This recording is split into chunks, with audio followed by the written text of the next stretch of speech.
ठाकुर और माँ, ये कहानी तो जग जाहिर है।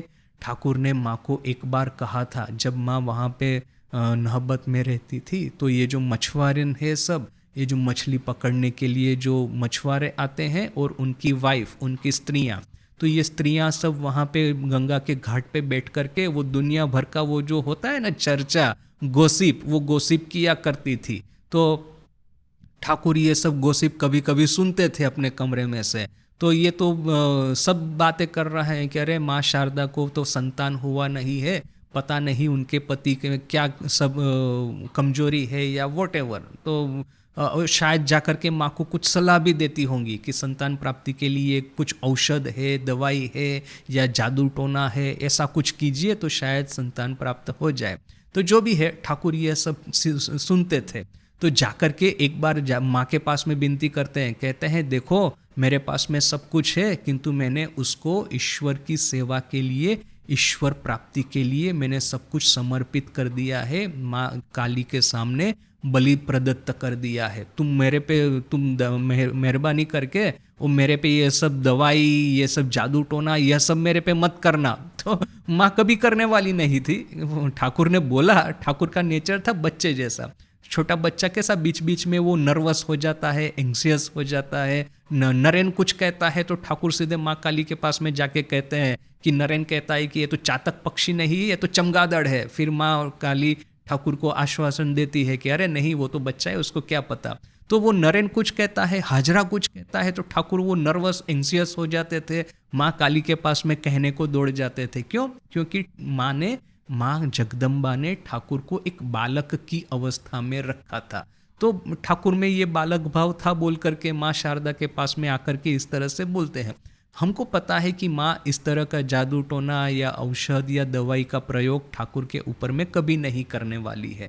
जैसे हरीश की पत्नी ने किया था, वही हरीश, वो फेमस इनफेमस, ये ठाकुर का वो जो शिष्य था, ठाकुर के पास में नियमित रूप से आता था, कथामृत में भी काफ़ी वर्णन है। और ये वही हरीश, देखिए ऐसा वैसा नहीं है। ये स्वामी जी ठाकुर की महासमाधि के बाद में दूसरे के तीसरे दिन के बाद में ही, जब स्वामी जी और हरीश दोनों काशीपुर गार्डन में टहल रहे थे और ठाकुर का जो दर्शन हुआ था स्वामी जी को, वो पास में ही हरीश खड़ा था। और स्वामी जी ने सबसे पहले हरीश को पूछा कि अच्छा तुमको कुछ दिखा क्या? तो हरीश भी ऐसा, वो क्योंकि हरीश को भी दर्शन हुआ था। फिर स्वामी जी जोर जोर से चिल्लाने लगे, सभी लोग इकट्ठा हो गए। फिर देखा कि वो फेमस घटना पता है, ठाकुर की महासमाधि के बाद में सभी लोग मायूस हो गए थे, किंतु ठाकुर ने उसी दिन शाम को आकर के माँ का हाथ पकड़ करके कहा, माँ जब हाथों की चूड़ियाँ निकाल रही थी उसी समय माँ का हाथ पकड़ करके कहा था कि मैं गया कहाँ पे हूँ कि तुम ये जो विधवाओं के तरह रहना चाहती हो, चूड़ियाँ क्यों निकाल रही हो। तो वो बात फैल गई थी दूसरे दिन, गुलाब माँ ने आकर के सबको कहा था, तो थोड़ा सा तो भरोसा हुआ था। किंतु स्वामी जी का तो रैशनलिस्टिक माइंड है, तो वो तो इजीली वो संतुष्ट होंगे नहीं। तो वो 2-3 दिन के बाद की ही घटना है। स्वामी जी के जीवन में हमने देखा कि वो काशीपुर गार्डन में टहल रहे थे, एकाएक मेन रोड जो है वहाँ से फटक से एक दिव्य पुरुष, एक ज्योति स्वरूप कोई पुरुष भीतर में प्रवेश किया। तो स्वामी जी चुपचाप आश्चर्यचकित होकर देख रहे हैं, तो यही हरीश पास में खड़ा है और वो भी देख रहा है। और फिर हमको पता है कि वो जो दिव्य पुरुष था वो वहाँ पे वो कुछ फूलों की ये जो पेड़ थे वहाँ पे आकर के अदृश्य हो गए। तो जो दृश्य स्वामी जी ने देखा था वही दृश्य देखने का सौभाग्य हरीश को भी प्राप्त हुआ था।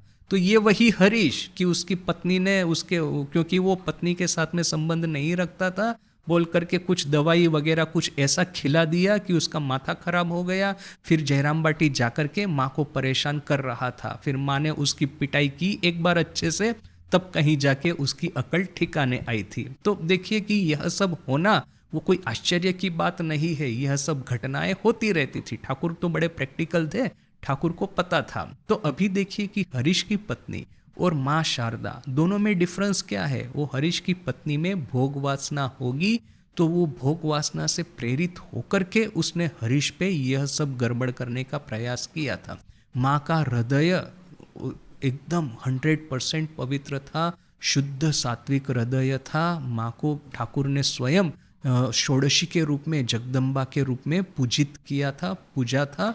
और माँ के भीतर में जो आध्यात्मिकता का प्रवाह था इतना प्रचंड था कि भोग वासनाओं के प्रति माँ की तिल मात्र नजर नहीं थी, थोड़ी सी भी आकांक्षा नहीं थी। तो बोल करके माँ ठाकुर के साथ में इस तरह का अन्याय कभी नहीं करने वाली थी। तो देखिए